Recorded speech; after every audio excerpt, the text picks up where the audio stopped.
आउज़ बिल्लाहि मिनश्शैतानिर्रजीम बिस्मिल्लाहिर्रहमानिर्रहीम। मैं हूं डॉक्टर मोहसिन और ये है माय हेल्थ क्लिनिक। आज हम बात करेंगे कि जवानी में बाल क्यों गिरते हैं और क्यों बेरुखे हो जाते हैं।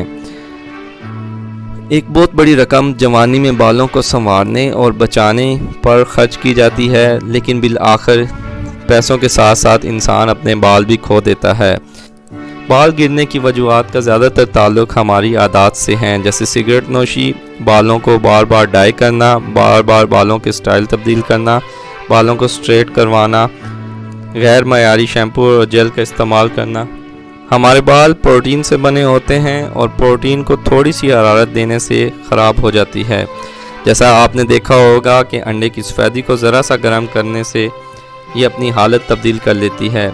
खुदा न खास्ता कभी बालों को आग लग जाए तो कैसे तेज़ी से जल कर और अपनी शक्ल व सूरत तब्दील कर लेते हैं। यही वजह है कि जब हम अपने बालों को स्ट्रेट करते हैं तो कुछ अरसे बाद ये बाल कमज़ोर होने की वजह से गिर जाते हैं। अगर आपको याद हो तो हमारे बुज़ुर्ग अपने सर पर कपड़ा या दस्तार पहना करते थे, जो न सिर्फ एक इज़्ज़त की अलामत थी बल्कि बालों की भी हिफाजत करती थी। लेकिन जब आज हमारा जवान तेज़ धूप, नंगे सर में पसीना और इनमें कमज़ोर बाल लेकर मोटरसाइकिल पर बैठता है और तेज़ हवा का सामना होता है, तो ये आहिस्ता आहिस्ता हमारे बालों के गिरने की वजह बनता है। ये तो थी रोज़मर्रा की अहम वजूहात।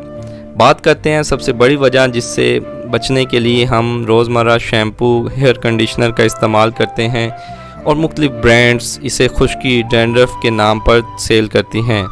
कभी सोचा है कि ये डैंड्रफ या खुश्की क्या होती है, कहाँ से आती है, क्यों आती है?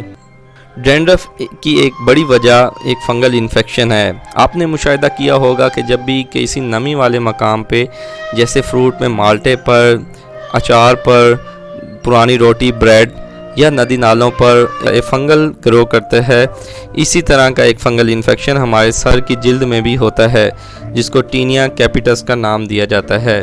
जो जवान तेज़ी से गंजेपन का शिकार होते हैं, इनको अक्सर विटामिन डी की कमी होती है। विटामिन डी की कमी की वजह से सर की जिल्द अक्सर चिकनाई और पसीने से भरी रहती है। टीनिया इस चिकनाई और नमी पर अपना राज जमाती है और तेज़ी से बढ़ती जाती है। यूँ ये बालों को दो मुआ जड़ों से कमज़ोर कर देती है, फिर बाल तेज़ी से गिरते हैं। इसकी एक बड़ी निशानी ये भी है कि इसकी वजह से सर में ख़ारिश रहती है और ख़ारिश करने की वजह से अक्सर सर में दाने और ज़ख़म बन जाते हैं। टीनिया निस्बतन लड़कों को ज़्यादा होती है और लड़कों में ज़्यादा स्कूल जाने वाले बच्चों में, हॉस्टल में रहने वाले लड़कों को, जहाँ वो एक दूसरे के साथ तौलिया, तकिया, बिस्तर और कंघी शेयर करते हैं। यूँ इन्फेक्शन एक से दूसरे तक फैलता चला जाता है। एहतियाती तदाबीर: अपने बालों की सफाई का ख़ास ख्याल रखें। बालों को बार बार गीला ना करें। नहाने के बाद फ़ौरन बालों को खुश्क करें। बालों को गैर ज़रूरी शैम्पू और घरेलू टोटकों से दूर रखें। अपना टॉवल, कंघी, रुमाल, तकिया और दूसरी पर्सनल अशिया को अलहदा रखें। कुछ लोग घर में टोटके जैसे दूध, दही, चावल और पता नहीं क्या क्या इस्तेमाल करते हैं। कुछ सादा लोग तो चमगादड़ और दूसरे जानवरों के तेल का इस्तेमाल करते हैं। बेहतर है कि इन तजर्बात से दूर रहें और अपना चेकअप माहिर अमराज़ जिल्द से करवाएं। इसका इलाज बहुत ही आसान है। इस सूरत हाल में आमतौर पर कीटोकोनाज़ोल शैम्पू इस्तेमाल किया जाता है, जो हफ्ते में 2 से 3 बार इस्तेमाल करते हैं। 3 से 4 हफ्ते में इस इन्फेक्शन से इंसान छुटकारा हासिल कर लेता है। इसका इलाज इसकी एहतियाती तदाबीर में है। इसका इलाज के साथ साथ अगर आप अपनी आदत को तब्दील नहीं करते, कंघे या पर्सनल अशिया में ये फंगल इन्फेक्शन मौजूद है, तो फिर डैंड्रफ ठीक नहीं होगी। अगर आप साफ़ रहना चाहते हैं तो ज़रूरी है कि अपने गिरदोनवा और अपने साथ रहने वालों की भी सफाई का ख़ास ख्याल रखें।